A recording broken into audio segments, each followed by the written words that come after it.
Assalamualaikum warahmatullahi wabarakatuh. Perkenalkan, nama saya Muhammad Anfirdaus. Saya Mas. Assalamualaikum warahmatullahi wabarakatuh. Perkenalkan, nama saya Muhammad Anfirdaus. Saya mahasiswa Pelbangtan Medan, jurusan Penyuluhan Perkebunan Presisi BUN 2B. Jadi kali ini saya akan mengasih tahu kepada kalian semua yang menonton tayangan video ini bagaimana cara perbanyakan generatif kakao. Mau tahu kelanjutan video ini? Tonton video ini terus. Oke, jangan lupa di like dan subscribe ya, agar video ini bermanfaat kepada semuanya. Oke, yang pertama itu kita sebelum lanjut ke perbanyakannya, kita harus tahu dulu pembangunan kebun induknya bagaimana ya. Jadi tanah topografi datar, kemiringan lereng kurang lebih 45%, kedalamannya itu kurang lebih 1,5 meter, drainase yang baik, tekstur tanahnya itu kurang lebih 50%, pasirnya itu 10-20%, debu dan 30-40% lempung, kadar bahan organiknya itu kurang lebih 3,5%, pH tanah 4,0-8,5, optimumnya itu 6-7 ya.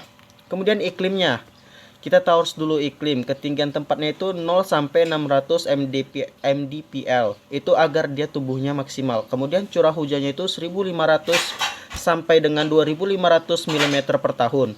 Kemudian itu keringnya itu kurang dari 3 bulan ya. Suhu maksimumnya itu 30 sampai 32 derajat Celcius dan minimum 18 sampai 21 derajat Celcius.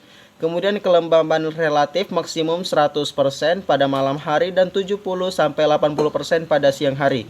Lokasi, akses sarana transportasi baik sehingga bahan tanaman dihasilkan mudah didistribusikan.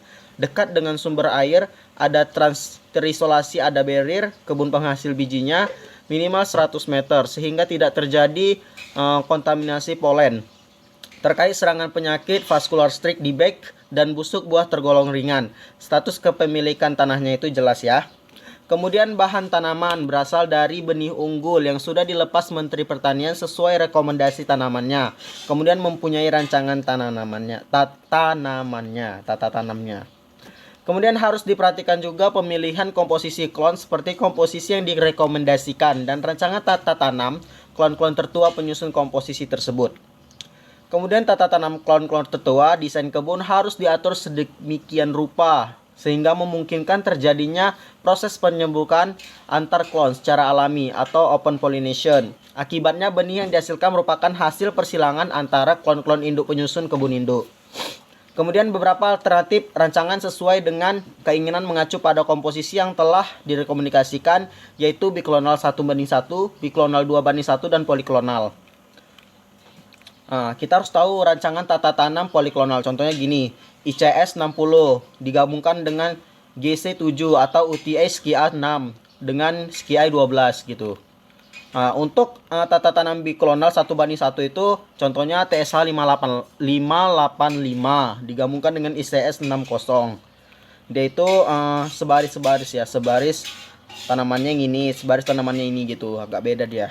Kemudian ada tata tanam klonal biklonal 2:1 itu digunakan untuk menggabungkan sifat ketahanan dimiliki oleh klon 2 yang tahan seperti si CA6 dengan si CA12 gitu. Kemudian yang kedua, setelah menyusun kebun induknya itu kita harus tahu tahapan pelaksanaannya, persiapan lahan yang merupakan pembukaan lahan apabila lahan digunakan itu merupakan bekas tanaman lain. Pembuatan jarak tanam, membuat ajir jarak tanam kakao 4x2 meter atau 3x3 meter.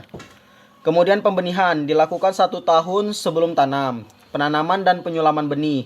Ini ditanam setelah berumur 8-9 bulan. Tinggi 40-50 cm. Daun minimal 12 helai. Diameter tunas baru 0,7 cm. Penanaman dilakukan pada musim hujan. Apabila ada tanaman yang mati, dilakukan penyulaman sampai umur tanaman kurang lebih setahun. Oke, untuk pemeliharaannya itu gampang, penyaingan, pemupukan, pemangkasan, pengendalian hama dan penyakit. Itu kita tahu di setiap tanaman pun seperti itu gitu. 3. Panen, pasca panen itu dan pengolahan benih kakao. Pemilihan pohon berdasarkan kriteria genetis sesuai klon dan kondisi fisik sehat, pertumbuhan baik, stabilitas produksi. Pemilihan buah yang tumbuh dari batang atau cabang, telah masak fisiologis, daging buah telah berwarna kuning atau orange. Processing benih. Buah terpilih dibelah mentang, biji dikeluarkan dari buah dipilih, bernas, tidak cacat, tidak memar dan tidak lunak. Biji berdaging dicampur dengan air kapur 30 detik untuk 1000 benih, lalu kemudian dibilas dengan air. Benih yang telah dikupas diberi perlakuan fungisida konsentrasi 1%. Ditiriskan dan dikeringkan. Pengepakan benih. Benih dikeringkan dimasukkan dalam kantong plastik 500 butir atau kantong dan diikat rapat. Kantong-kantong disusun dalam karton dan diberi serbuk gergaji pada sela-sela kantong plastik. Ini untuk mempertahankan validitas benihnya. Kemudian pengiriman benih harus cepat karena dia bersifat rekalsitran. Dan karton berisi benih tidak boleh terpapar matahari secara langsung. Jadi dikasih dia pengiangan pada matahari, yaitu dikasih jaring-jaring di atasnya. Setelah benih diterima, dilakukan penyemaian. Penyemaian itu penanaman ya. Oke, gitu aja ya. Proses produksi benih, perbanyakan benih secara generatif. Untuk video selanjutnya, tunggu ya. Thank you.